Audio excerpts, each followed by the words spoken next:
വന്നിരിക്കുന്നത് രണ്ടാം നോമ്പിലെ വിശേഷങ്ങളായിട്ടാണ്. ഉച്ചക്കത്തെ ഉറക്കവും കാര്യങ്ങളൊക്കെ കഴിഞ്ഞ് നേരെ കിച്ചണിലോട്ട് വന്നിട്ടുണ്ടായിരുന്നു. അപ്പോൾ കറിയിൽക്കും കാര്യങ്ങൾക്കൊക്കെ ഉള്ള തേങ്ങ തിരുമ്മിക്കൊണ്ടിരിക്കുകയായിരുന്നു. പിന്നെ ഇതേ കട്ട്ലേറ്റും അതുപോലെ തന്നെ പൈനാപ്പിളൊക്കെ ഫ്രിഡ്ജിൽ നിന്ന് എടുത്ത് വെച്ചിട്ടുണ്ട്.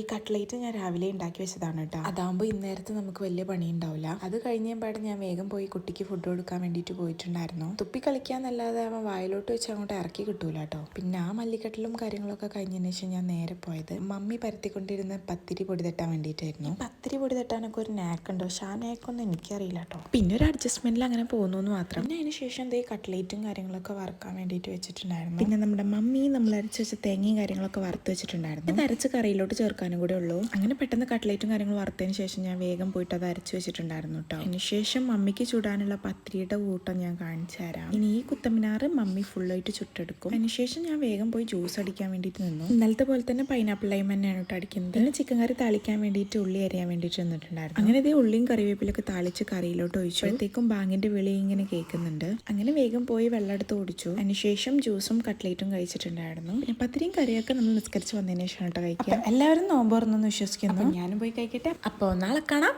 ടാറ്റാ.